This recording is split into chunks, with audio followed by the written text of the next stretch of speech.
Yeah.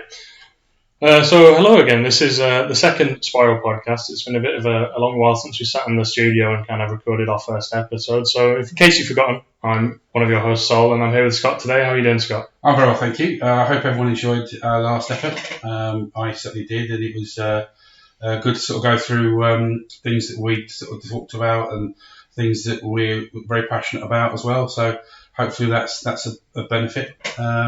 Really enjoyed that one, and we're now on to our second session today. So I just want to mention that we did have some really nice feedback from the first one. So if that could continue, so we can always try and improve how we conduct them, that'd be great. But we're going to talk today a little bit about online safety and kind of how you conduct yourself online, which I think is quite an important and pretty relevant topic at the moment, I would say. Yeah, definitely. I mean, I think it's one of those things.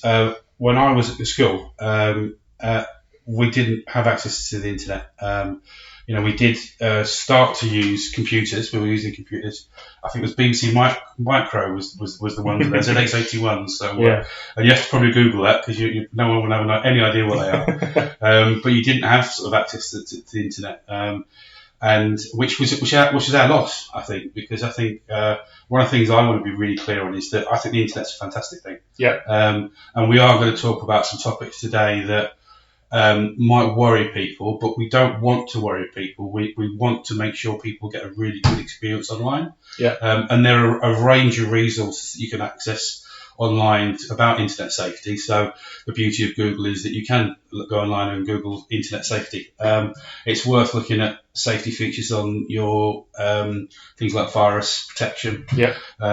Which again, it's not, we can't really sort of advise any sort of virus protection itself, but there are a variety of things you can use which will help your safety as well. Yeah. I think I'll go through at the end and kind of give you some maybe examples, but also, VPNs are things that people are starting to pick up now, which are also quite good for safety. Yeah. So on the topic of online safety, the first thing that would come to mind when I was talking about online safety would probably be like social media and like being safe, like in spaces where it's all about connecting with other people and things like that. Like Scott said, there's some stories that we're going to talk about that might not be, very nice. But again, we're not trying to make you afraid and never want to use the internet because it is a great platform. So, Facebook is probably the most popular one now. Yeah, maybe? I think ironically enough, I'm not particularly knowledgeable in this area, so you're probably more better than I am. Yeah. But apparently, Facebook's not most kids aren't looking at Facebook these days. It's things like Snapchat, Instagram. I think it's the one that most of the elder people use, so it'll be the best one to elder relate people, to. I like that. It'll be the best one to relate to, so we can kind of apply these rules to the rest of it. So you said something interesting before we started about how Facebook quizzes are being used to gather and store information about people, which isn't really stuff that you want to make public. So one thing you said to me is, what was it? What food would represent where you live? And you said that, and I was like, oh, right, yeah, that's just a normal question, But it isn't. You're basically telling people where you live. It's very, very subtle. I think one of the big things on Facebook is that people put pictures of their family life on. Mm-hmm. You might put your brothers and sisters, your mum and your dad. Yep. So straight away people have. It's in the past. I think people worry about having their identity stolen because that was used for sort of financial cybercrime, things like that. But there is a concern now that people are giving lots of information away, so people will know where they are. It doesn't take a lot. You talk. We can talk a bit more maybe about a VPN at the end. Yeah. But if people know what your ISP is, and they'll find your IP, that they can actually find where you live. Because the worrying thing is when you do this, if you go online with your phone, you do a search, at the bottom it'll give you a postcode. Mm-hmm. It will actually say where your postcode. It won't show the house, but it will show the postcode, so they will know what street you live in. Mm-hmm. So someone can know what street you're in if they access and hack your system. That sounds terrifying. It does. It isn't something that we generally should be that concerned about, but what we need to be is aware of how to keep things safe. Yeah. And I think that's something maybe we'll briefly talk about at the end. But I think that the important thing is as you say, we had this conversation before, and I can't believe people give answers to these questions. and you'll see they're all sponsored, and they're actual Facebook groups, but they're just collating data. All they're designed to do is get information, and then they'll use an algorithm, and that will help them crack people's passwords. That is all they're designed to do. They're not designed to do anything else apart from get information from you. Yeah, I mean, you said there you can't believe people give answers to these, but the way they kind of craft it, very subtle, isn't it? It's very subtle. Yeah. It's really easy to just share on Facebook. Oh, my first pet's name was Charlotte. Yeah. My favourite colour is blue. Yeah. How many passwords do you have? It includes your first dog's name, your favourite food, your first street numbers, your birthday numbers, anything like that.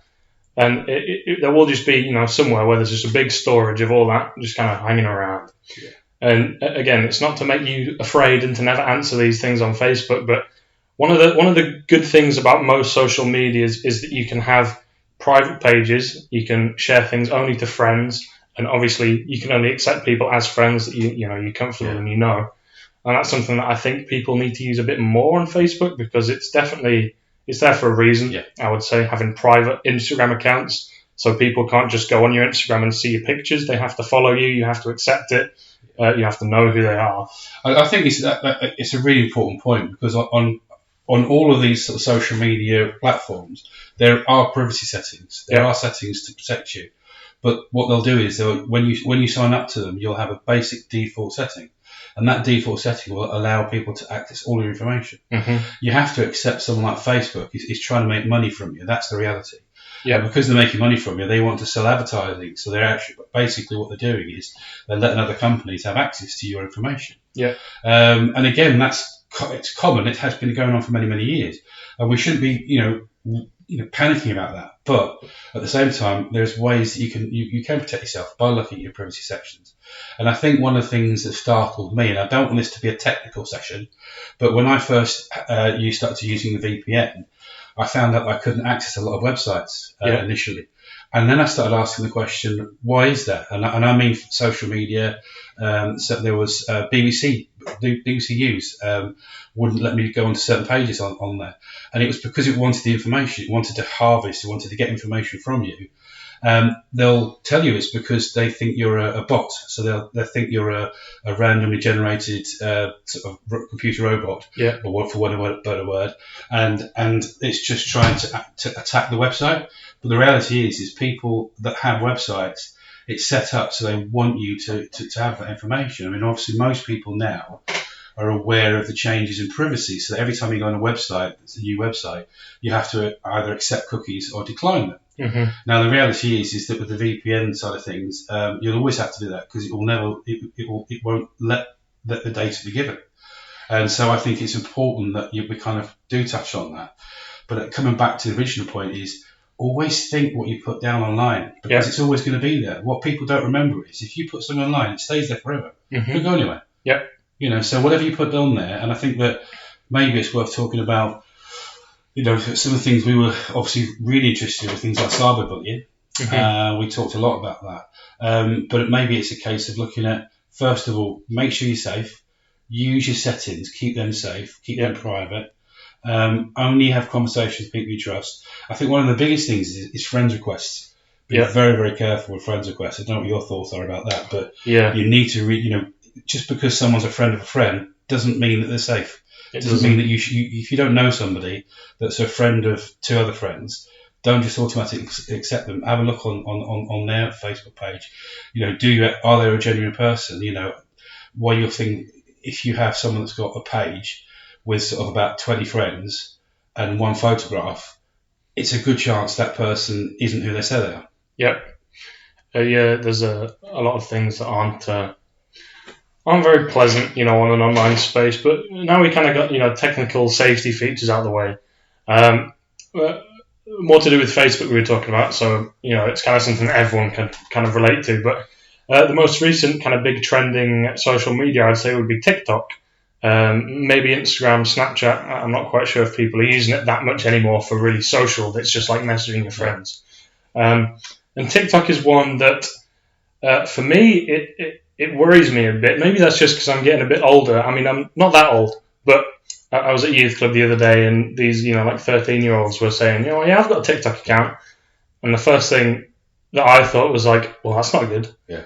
it kind of worried me a bit because TikTok is a platform where it's not really social. It's more you post videos to try and gain some sort of influence or internet fame or like popularity among your school friends. It's not, to my knowledge, it's not a platform for friends and sharing things like that. And the problem with that is that most people, anyone can see your videos if you're not careful. And the way you get popular on TikTok at the moment is, being attractive, which is quite worrying. And it's also quite easy to save TikToks as well. There's multiple places you can save them. So like you said, anything you put up on the internet can just stay there forever. People can screen record, people can take pictures.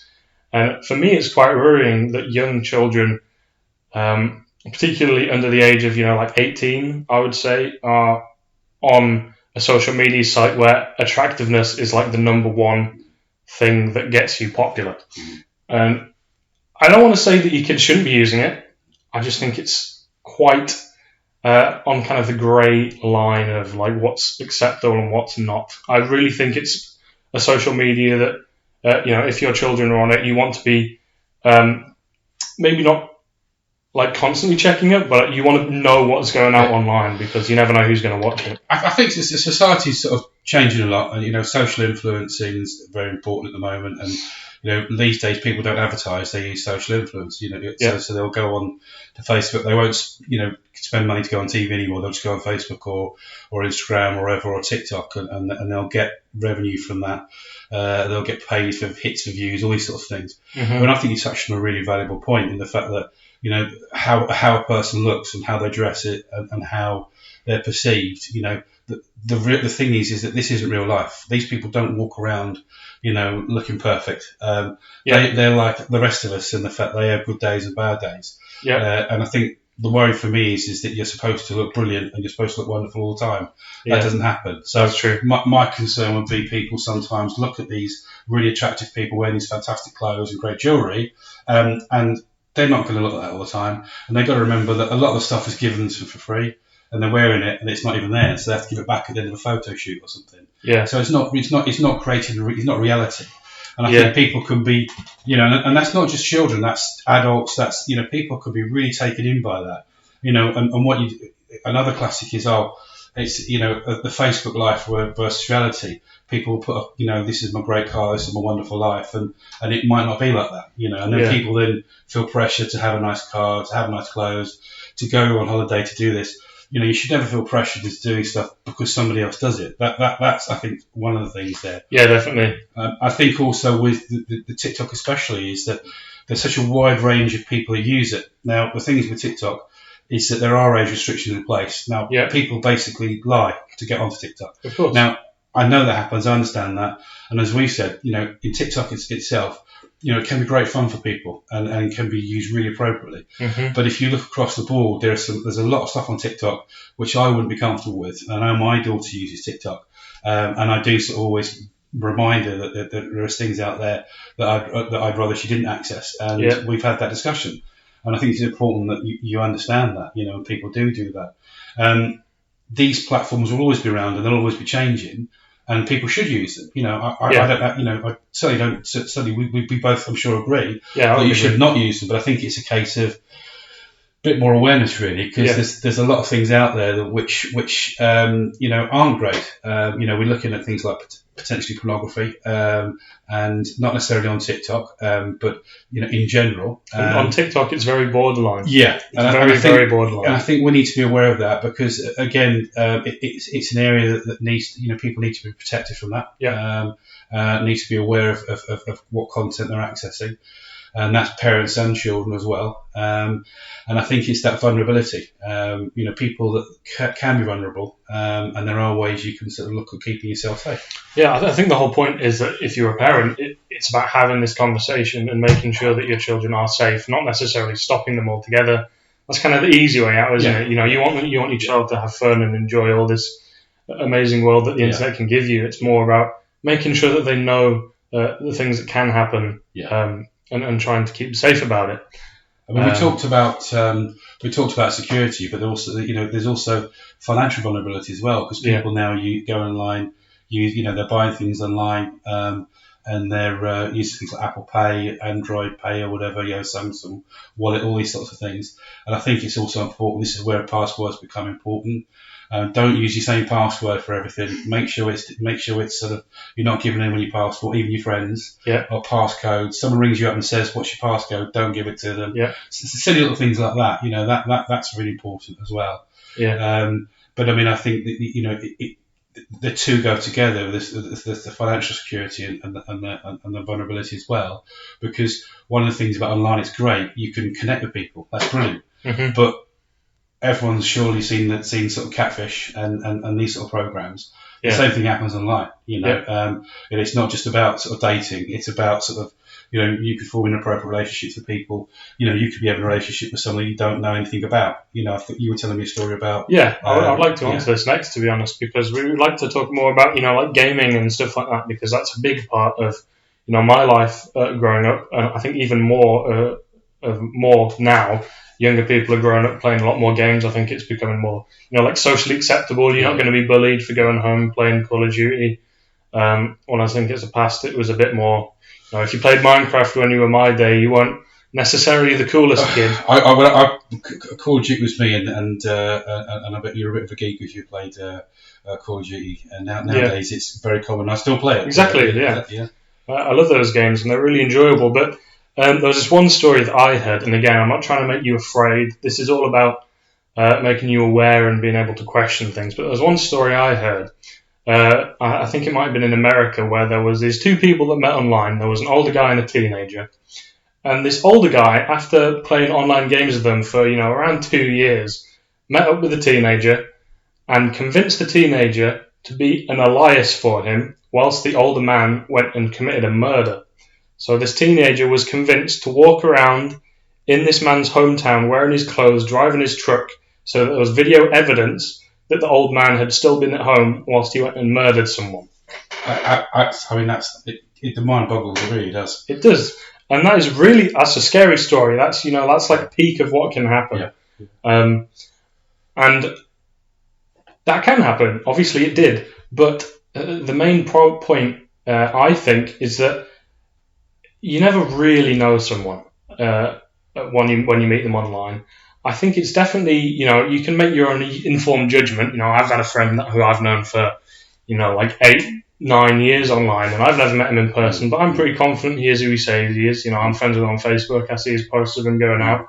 I think I know who he is. And obviously that's kind of up to your discretion, but you just want to be careful. It is a difficult one, isn't it? Because as you say, that you want to have that relationship, because that's part of online. That's part of connecting with people.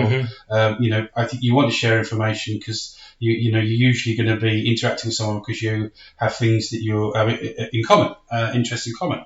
But it's also about being guarded. I think if you were to walk up to someone in the street you've never met, you wouldn't start telling them about your family.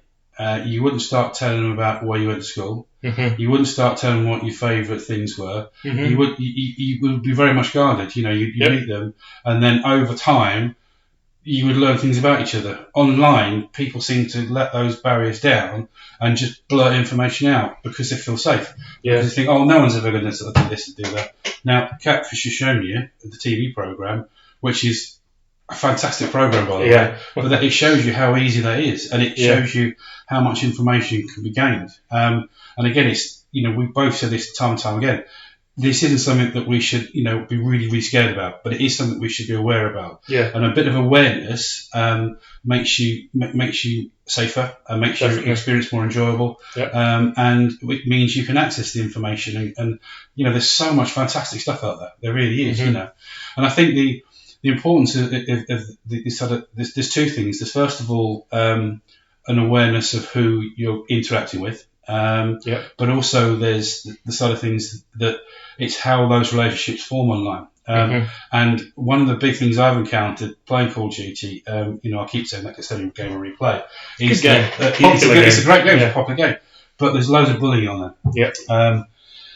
Well, it's like we talked, and in our first podcast about bullying, and so I won't go over that, and now, please look back on that and have a look through. There's a lot of great stuff on there, but we touched on cyberbullying on that, and the thing is there's two types of cyberbullying. I'm going to focus specifically about the gaming for now. We could move on over that, but with gaming, I've noticed there's a lot of sexual references.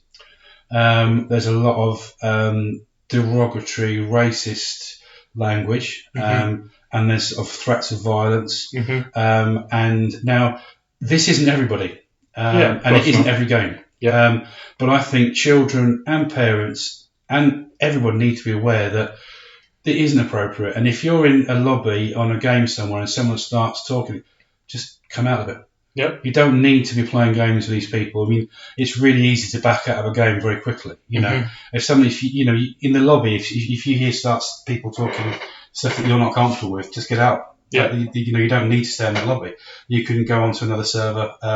You can go to another game. You don't have to. And this isn't just Call of Duty. It's Fortnite, etc. And I think sometimes when you have a different age range, Fortnite, I don't want to be sort of too stereotypical here, but it tends to be for younger people. Whereas Call of Duty is right away across the board. It's younger people and people my age as well. So you are going to have more mature themes. There's a difference between having a mature theme conversation and someone making sexual references. I usually find that if young women are online, they can be particularly harassed and abused online. And it's very commonplace. And so I think that we need to raise some awareness about that. But that doesn't mean you shouldn't. Again, it doesn't mean you shouldn't go online because of that. It's quite simple. You don't have to say and listen to that. You don't have to respond to that. You have the option to have voice chat or not to have voice chat. You can mute people. You don't have to listen to that. One of the most powerful things on a game chat room is the mute button. I'm pretty sure mostly every game has a mute button. And, like you said, if people start kind of spewing these words, then you can just mute them. So if people start spewing these things on games, you can mute them. You don't have to hear it. You don't have to stay and listen to it. And again, if it's particularly bad, if for some reason your game doesn't have a mute button, you can just leave the game, like you said. And it's also the people that say these things as well, because I believe a lot of people that kind of say these things aren't necessarily bad people. Kind of in a similar vein as bullying, right? It's more they feel comfortable saying things that they wouldn't say in person because I'm quotation marking this as it's not them, because it feels like you're kind of anonymous online, doesn't it? And people feel comfortable, getting angry when their teammates do badly and things like that. And you just don't need to, Something I've been trying to do recently is I was talking to a kid the other week and he was saying that he gets really angry and starts shouting down the microphone when his teammates don't revive him. And I've done exactly the same thing. I've done it as well. Yeah. And we've all seen the videos where someone's smashing up their console because they got beat. And so I said to this kid that you should just try and not. If your teammate's not reviving you, you're just like, hey, mate, can you revive me? If they're not saying anything, it's not the end of the world. It's really not the end of the world. If they revived you, you probably would have lost anyway. If you died once, you're going to die again. But the thing is, it's just not necessary. If you're angry to the other person, they're going to be in a bad mood. They're going to be angry to other people. It spreads all around. And it just makes gaming worse. If everyone was a little bit nicer online in a gaming sphere, it would just be so much more fun, so much more enjoyable. And it'd be great. I agree, because you always get if you go like you do S&D on Call of Duty, and you like they go 2-0 up, they're like easy, they start winding you up, and that's kind of fun. That's just a bit of that's banter. We talked about banter as well in the last podcast. And I think that's healthy, that's normal. It might be a bit annoying, and I certainly want to definitely start swearing when I get beaten. That's to me. But I think you touched on an important point. I think it's more than just being anonymous. For some people, this is a persona. They have an online persona and they have a real life persona. As you say, the kind of things people say, they're never going to say in public. They're never going to say on a one-to-one basis. And I think some of the stuff that people come out with is designed to provoke a reaction. Definitely. It's meant to sort of get you angry. It's meant to shock and offend, because it is anonymous. You're not going to know who that person is, But the fact of the matter is, it's not strictly true because people can report you, Mm-hmm. and there is a report button on there, and I've used it frequently. Yeah. Also, I think you need to be aware of is that people may try and message you. Again, Mm-hmm. with on the PlayStation Network, but the same for Xbox, is you don't have to accept people. Don't accept people just because they add you. Yeah. And if they send you messages, just block them. Yeah. You know, there are ways, and to be fair, you know, we criticise, you know, social media companies, we criticise people like PlayStation Network, but they do have systems in place for you to stop getting that information. Yeah. So there is a certain amount of personal responsibility to say, well, look, no, I don't want that. You know, it's not your fault someone sent you a message. It's not your fault someone saying horrible things. Press mute. Yeah, Block. exactly. You know, you'll have a much better time if you're not listening to someone get angry. I've seen, I'm not sure if it's Xbox or PlayStation, but you can get messages from people, and you know, they'll come up with a warning saying like, this message may contain inappropriate material or offensive material. You just don't look at it. You don't need to. You don't need to instigate anything. You don't need to reply to these guys. You just need to, you know, forget it happened, go on your way, and just go drop some high kill games. You know. And I think it's difficult because it's not. I think we should make reference to it, but it's not something we can redebate or to carry further because it will be forever. And it's the nature of some of these games is violence. Mm-hmm. You think about Grand Theft Auto, you think about Call of Duty. Unfortunately, they're violent games, so they provoke violent reactions. But we have to remember they're games. Yeah, they're not real life. They're not supposed to encourage people to do and say awful things. You know, we have to also make it quite clear that it is the minority of people that could cause you harm. It is the minority of people that say horrible things. But again, going back to the fact is that it does happen. To ignore it and not to be aware of it, well, that makes no sense. But to be aware of, you can look after yourself, you can take precautions, and you don't have to listen to horrible things. You don't have to see horrible things. You know, there's a button that you can click to come off things. You know, I think the difficulty is sometimes is when you feel pressured by other people, your friends, to look at certain things, play certain games. That's a bit more difficult. It's not quite that straightforward. Yeah. And I think it kind of maybe it's a good point to lead on to things like with cyberbullying. And one of the first things I said in the last podcast was about, you know, when I was a child, bullying was still there. At least you got the opportunity to come home and get away from bullies. Nowadays, you can't. You know, bullying can come into everything. And, you know, I know how much I use my phone, and I know how much my children use their phones. And, you know, we're on them all the time. And it is really, really important that we kind of get back onto that again because, you know, it's so important that we make people aware is you don't have to turn your phone on to be bullied. You know, you can get advice and guidance. You know, you should speak to your parents. You should speak to your friends because no one should suffer in silence. No one should be bullied. You know, we have so many, every time you turn the TV on, there's some horror story about a child being bullied online. Yeah. You know, unfortunately, we've had situations where people taking their life, people experiencing depression and anxiety. And in all honesty, it's a very difficult situation. And maybe in the topic by itself, we kind of said that before. Yeah. I think the important thing is that to remember that you wouldn't accept someone being horrible to you and bullying you face to face. Why should you accept it online? Yeah. It's the same principle. If someone's bullying you, it's bullying. Mm-hmm. It doesn't matter because it's online and it's okay. It's not okay.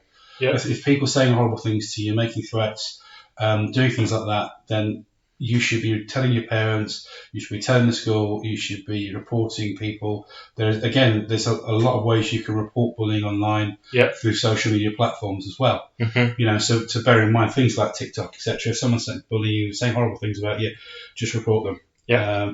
They may set up another account, just report them again. Yeah. You know, you shouldn't have to sit there and suffer in silence. Don't ever sit back and think, you know, it's okay because it's not okay. It's not okay. That's completely true.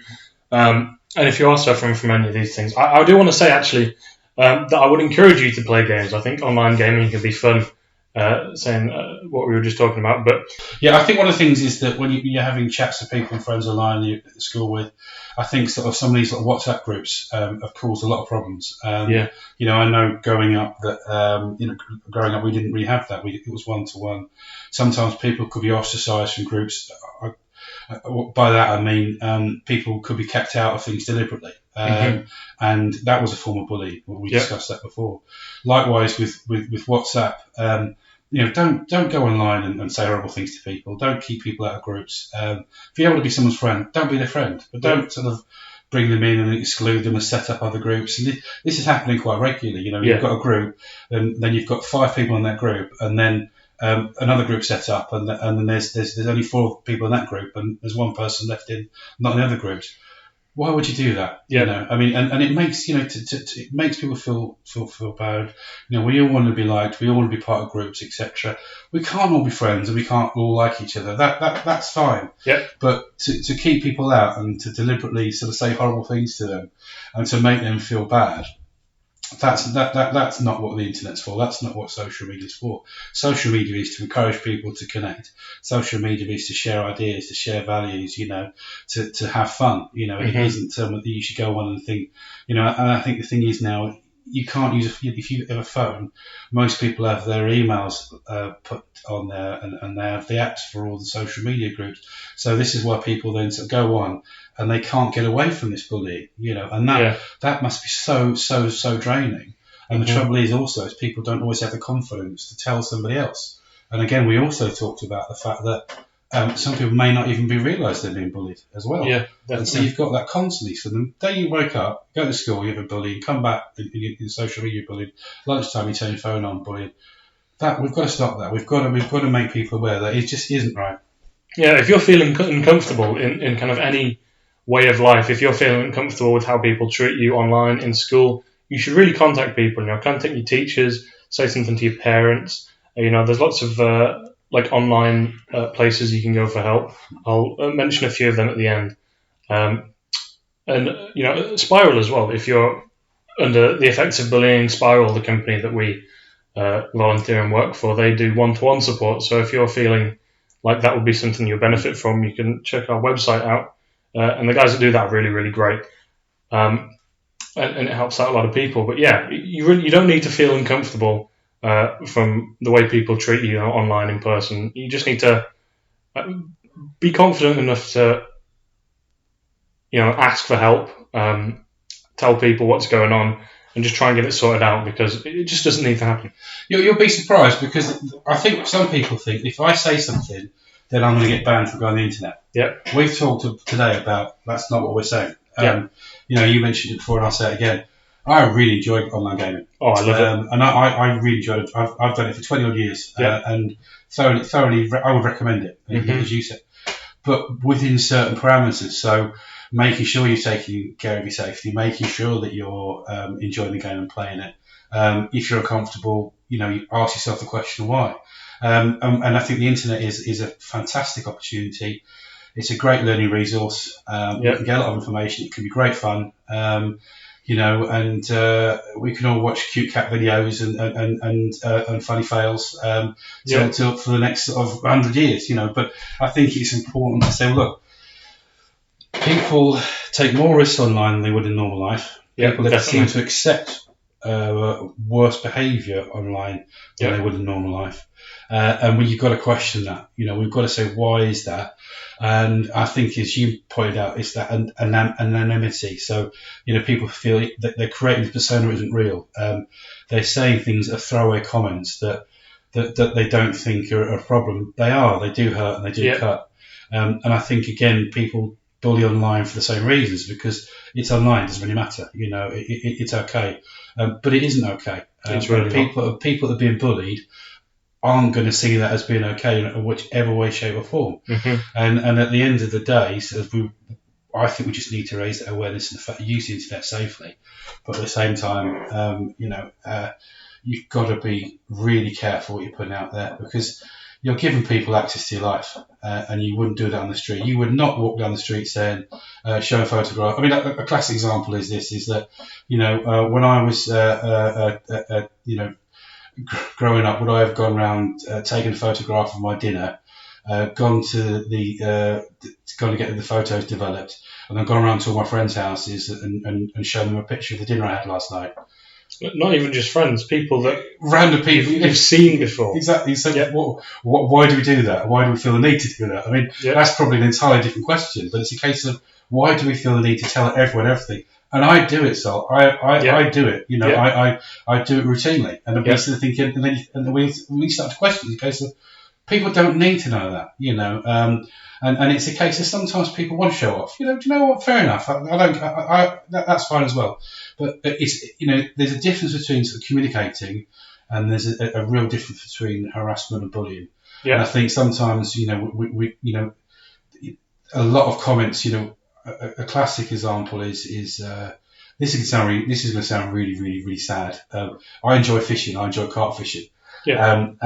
But you put a picture of a fish on, tell them how big your fish was, and then people start saying your scales are wrong, and then they start bullying you and say the fish isn't as big as anything. Thinking, this is a fish. Yeah. It's not important. It's not Exactly. relevant what you think. I put it onto this site because I want to show you that I've got this fish. Yeah. It's a carp fishing thing. You think, hang on a second, and then you start thinking, why do people do it?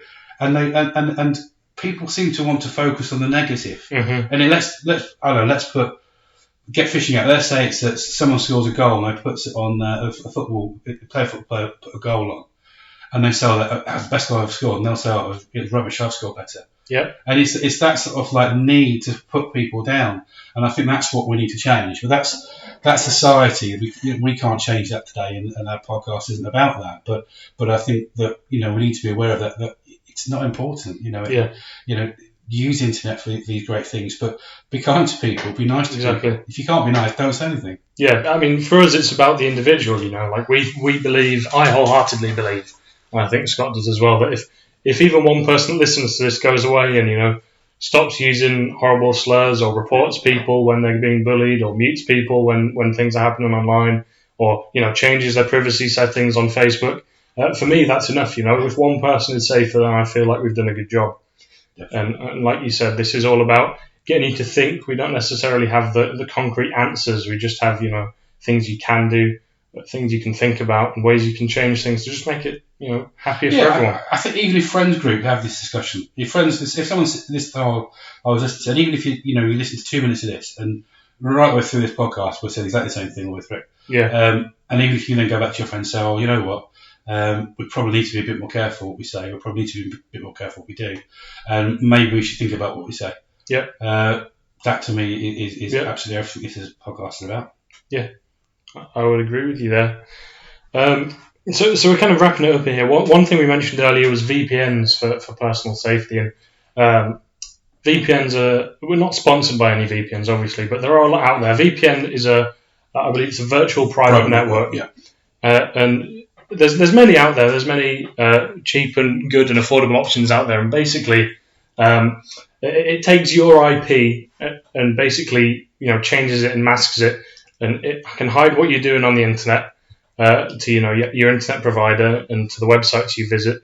And honestly, if you use the internet a lot, I think they are a very valuable kind of resource, and you should look up and see if you can, you know, afford one and access them, because they're very helpful. Yeah, definitely. I mean, I use a VPN, and the reason I use VPN was for my family safety, for my safety and financial security. Yeah. And effectively, if we can simplify it even more, basically what that will happen is a company will have, say, they'll have, you know, 100 IPs throughout the world, mm-hmm.